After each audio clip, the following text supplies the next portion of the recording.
Assalamualaikum warahmatullahi wabarakatuh. Pada pertemuan ini kita akan belajar tentang konsep dasar titik berat ya.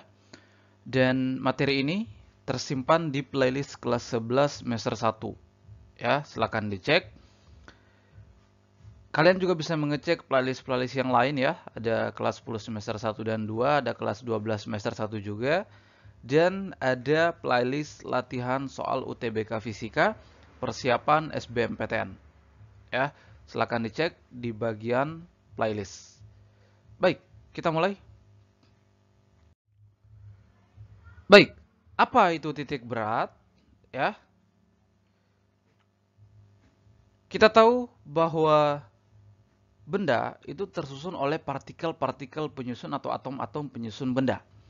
Dan setiap partikel-partikel itu memiliki gaya berat masing-masing. Ya, jadi gaya berat sebenarnya bekerja pada setiap partikel penyusun benda itu. Jadi gaya berat di benda itu sebenarnya banyak ya. Banyak karena bekerja pada semua partikel penyusun benda itu. Nah, maka kalau gaya berat itu banyak ya karena bekerja pada setiap partikel penyusun benda, masing-masing partikel punya gaya berat masing-masing, maka kita bisa menentukan resultan dari semua gaya berat ini. Ya, kita bisa tentukan resultannya dan resultan itu tentu hanya satu saja kan? Hanya satu yang itu senilai dengan seluruh gaya berat ini. Titik ya, titik di mana resultan gaya berat ini bekerja, itulah yang disebut dengan titik berat. Ya. Jadi resultan gaya berat semua partikel ini, resultan gaya berat partikel-partikel ini bekerja pada suatu titik. Nah, titik itulah yang disebut titik berat. Dan resultan gaya berat terkonsentrasi di titik berat itu. Ya. Nah, ini yang menarik ya, bahwa kalau kita mau tahu di situ, di titik itu titik berat atau tidak, ya, bahwa resultan torsi gaya berat tiap partikel ini, ya, jadi setiap gaya berat ini kan kalau ada tumpuan di sini maka bisa menghasilkan torsi ya, bisa menghasilkan putaran. Dan kalau sumbu putar yang dijadikan acuan ya, yang dijadikan sumbu putar adalah titik berat, maka resultan torsi dari setiap gaya berat ini terhadap titik beratnya haruslah bernilai 0 ya. Sebagai contoh, kalau kita punya benda kemudian diletakkan di atas bidang seperti ini dan yang menjadi tumpuan adalah titik berat ya, titik berat misalnya di titik O ini di tengah-tengah ya, dan ini menjadi tumpuan, maka ya benda menjadi setimbang. Ya kan, kalau kita sentuh benda di titik beratnya, maka benda dalam keadaan setimbang. Misalnya kita menyentuh batang, kalau kita sentuh itu batangnya masih bisa berputar, maka yang kita sentuh bukan titik beratnya. Tapi kalau yang kita sentuh tepat titik beratnya misalnya di tengah, maka benda itu akan setimbang. Itu artinya bahwa resultan torsi ya, resultan torsi gaya berat setiap partikel terhadap titik beratnya haruslah bernilai 0. Artinya kalau kita sentuh di titik beratnya, maka benda akan dalam keadaan setimbang, tidak bergerak rotasi. Artinya sigma torsinya atau resultan torsinya sama dengan 0. Ya, itu arti dari titik berat. Nah, ada beberapa benda homogen yang bentuknya teratur yang telah ditentukan titik beratnya, lokasi titik beratnya, baik secara perhitungan atau eksperimen. Ya, benda homogen itu adalah benda yang partikel-partikel penyusunnya tersebar merata. Artinya kerapatannya sama. Kita tinjau kerapatan secara keseluruhan atau di bagian tertentu pada benda itu, ya kerapatannya sama. Itu benda homogen atau massa jenisnya sama ya. Yang bentuknya teratur. Ini sudah ada beberapa yang telah ditentukan titik beratnya. Yaitu ada batang ya. Batang ini tentu letak titik beratnya di tengah, setengah dari panjangnya. Ya. Kemudian ada ya segi empat. Nah, segi empat ini juga tentu di tengah. Kalau kita tarik garis perpotongan diagonalnya ya di situ titik beratnya ya segi empat. Ada lingkaran atau bola. Ini juga letak titik beratnya ya di tengah juga ya, persis di tengah.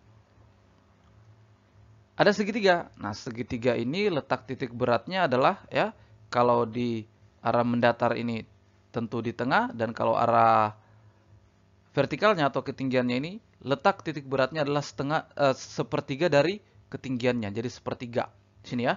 Ini tepat di tengah, ini tepat di tengah ya kalau di horizontalnya. Kalau ke atasnya ini sepertiga dari tingginya. Bukan seperdua ya, tapi sepertiga dari tingginya. Ini segitiga. Kemudian ada silinder. Kalau silinder juga tentu tepat di tengah letak titik beratnya. Ada kerucut. Kalau kerucut, bidang horizontalnya tepat di tengah, sedangkan vertikalnya ini seperempat dari tingginya ya. Kalau segitiga tadi sepertiga, kalau kerucut ini seperempat. Ya cara ingatnya segitiga. Ya letak titik beratnya sepertiga. Kira-kira seperti itu ya. Baik. Ini adalah beberapa benda yang bentuknya teratur, yang homogen ya, yang telah ditentukan letak titik beratnya, ya. Nah, sekarang kita coba menghitung ya, atau menentukan letak titik berat atau koordinat titik berat, ya. Kita coba mencarinya secara kuantitatif ya, hitung-hitungan. Misalnya ada benda seperti ini, ya, ada benda dan ini adalah koordinatnya ya. Sorry, ini adalah acuannya ya. Kita melihat benda ini dari titik O. Ya, untuk dua dimensi dulu misalnya koordinatnya ya, X, Y. Letak titik berat benda ini misalkan di sini. Ini misal saja ya, dan ini adalah W bekerja pada titik berat, di mana W ini ya tadi resultan dari semua gaya berat yang bekerja pada partikel penyusun benda. Ya, resultan dari gaya berat tiap partikel penyusun benda ini, W. Di titik berat ini ya, koordinatnya adalah XB, YB. Misalkan ya, letaknya XB, YB yang ditinjau dari titik O ini. Kemudian ya, kita bisa mengambil dua partikel saja ya sebagai sampel ya. Misalkan partikel di sini ini punya gaya berat W1, koordinatnya X1, Y1. Partikel di sini gaya beratnya W2, koordinatnya X2, Y2. Tentu semuanya banyak partikel ya, kita hanya mengambil dua sampel saja. Ya. Nah, apa yang bisa kita hitung dari sini? Nah, titik beratnya tadi di sini ya, sekali lagi koordinatnya XB, YB. Mendatarnya XB, ke atasnya YB. Bahwa torsi oleh gaya berat W ini, ini kan jumlah torsi semua partikel. Ya kan? Jumlah torsi gaya berat semua partikel. Ya. Nah, makanya tadi di awal sekali ya, saya sarankan agar kalian menyimak materi lain di playlist kelas 11 semester 1 yaitu materi torsi supaya dipahami apa itu torsi ya. Oke, kita lanjutkan. Ya, sekali lagi torsi oleh gaya berat W ini di titik berat tentu saja yang bekerja pada titik berat maksudnya ya, adalah torsi dari semua gaya berat setiap partikel. Jadi torsi 1 tambah torsi 2 tambah torsi 3 dan seterusnya. Torsi 1 adalah torsi gaya berat partikel 1, torsi 2 torsi gaya berat partikel 2 dan seterusnya. Ya. Maka torsi kan definisinya adalah gayanya kali ya lengannya, yaitu jarak dari ya titik bekerjanya gaya ke sumbu putar. Ya kan? Jarak dari titik bekerjanya gaya ya di sini titik berat ini ke sumbu putar ya, misalkan ya sumbu putarnya ini ya. Y ini misalnya. Sejajar Y ini. Ya jaraknya ya XB ya. Jaraknya adalah XB. Nah, kemudian torsi 1 juga sama ya, yaitu gayanya kali lengannya. Torsi 2 juga sama, torsi 3 juga sama dan seterusnya. Ya. Maka kita peroleh XB ya, XB koordinat titik berat pada sumbu X adalah ini W1X1 tambah W2X2 tambah W3X3 plus W. Ya. Dan W ini ya tadi kita sudah definisikan adalah resultan dari semua gaya berat atau gaya berat yang bekerja pada tiap partikel. W1 tambah W2 tambah W3 itu adalah W. Ya. Sehingga kita dapatkan ya ini XB adalah ini ya, atau kalau kita tulis dalam notasi sigma ya, bisa seperti ini, sigma WI XI per sigma WI, di mana I ini dari 1 sampai seterusnya ya. Oke, bagaimana ini untuk XB, bagaimana untuk YB? YB juga sama ya, sama juga caranya. Nanti di sini tinggal gunakan YI ya. Maka inilah koordinat ya titik berat atau letak titik berat. Kalau kita mau mencarinya di mana, ya bisa pakai persamaan ini. Kalau gaya berat benda diketahui atau gaya berat tiap partikel diketahui. Ya, ini kalau kita gunakan gaya berat untuk menentukan koordinat titik berat. Ya.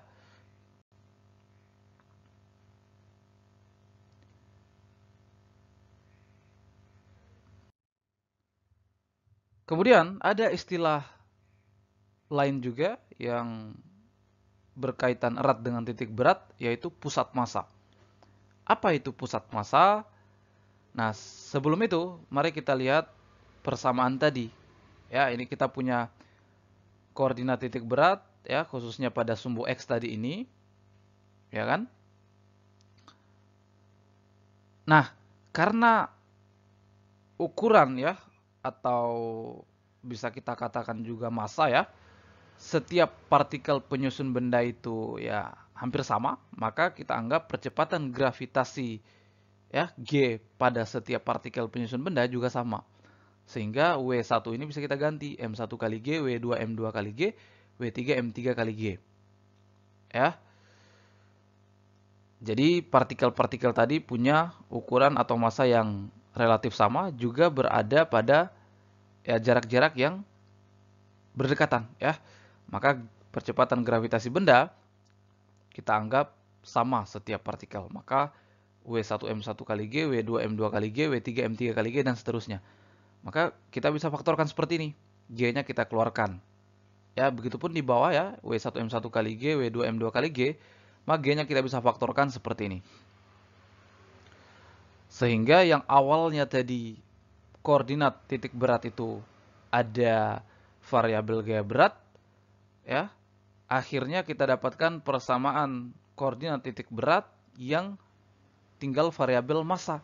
Ada variabel massa di situ ya, karena G-nya sudah saling menghilangkan. Kita punya persamaan baru yang di dalamnya variabel massa. Ya.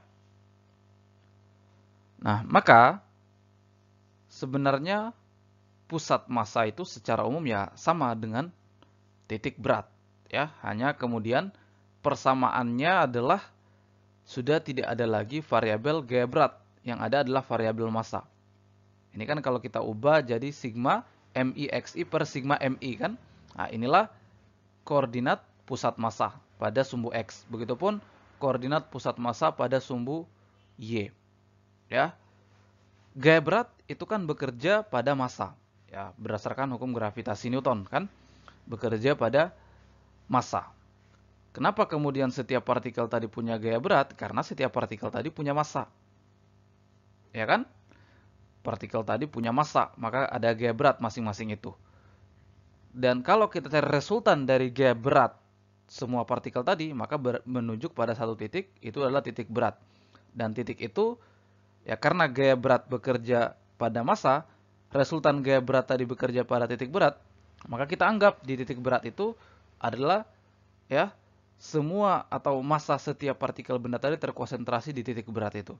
Makanya resultan gaya berat bekerja di titik itu, karena semua ya massa setiap partikel tadi terkonsentrasi di titik itu. Itulah yang disebut dengan pusat massa. Karena resultan gaya berat bekerja di pusat massa itu. Tadi karena gaya berat bekerja pada massa, maka resultan gaya berat semua partikel bekerja pada pusat massa. Ya. Atau semua massa partikel terkonsentrasi di pusat massa itu. Ya, jadi secara umum pusat massa ya sama saja dengan titik berat ya, secara umum. Tapi persamaannya nanti lebih terlihat bahwa pada gaya berat ya itu koordinat titik beratnya ada pada titik berat, koordinat titik beratnya itu ada besaran G berat, sedangkan pada pusat massa ya, koordinat pusat massa itu ya persamaannya menggunakan massa di sini. Asalnya dari ya persamaan titik berat juga kan. Baik. Ya, ini XPM, YPM koordinat atau letak pusat massa. Nah, sekarang bagaimana kalau massa benda tidak diketahui? Ya, massa benda tidak diketahui. Tapi yang diketahui hanya panjang benda misalnya atau luasan atau volume benda. Ya, misalkan kita punya benda yang sangat tipis ya, sehingga kita anggap dia hanya dimensi panjang ya atau dimensi lebar. Jadi hanya satu dimensi saja. Karena bendanya sangat tipis ya, sangat kecil. Misalnya batang ya, batang yang tipis, batang yang kecil. Ya, batang yang luas penampangnya kecil, maka kita bisa anggap satu dimensi saja. Ya. Maka massa jenis benda seperti itu ya massa dibagi dengan panjangnya. Begitupun kalau kita punya sebuah bidang ya, bidang yang tipis, maka kerapatannya atau massa jenisnya ya massa benda dia menggunakan luasan.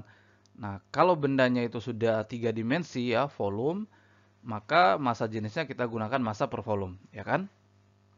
Sehingga ya persamaan koordinat pusat massa ini ya M ini bisa kita ganti menggunakan rho kali L atau rho kali A atau rho kali V tergantung pada bendanya.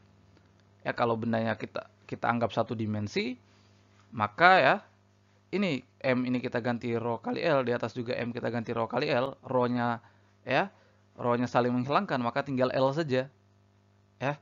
Begitupun pada yang dua dimensi rho-nya juga saling menghilangkan.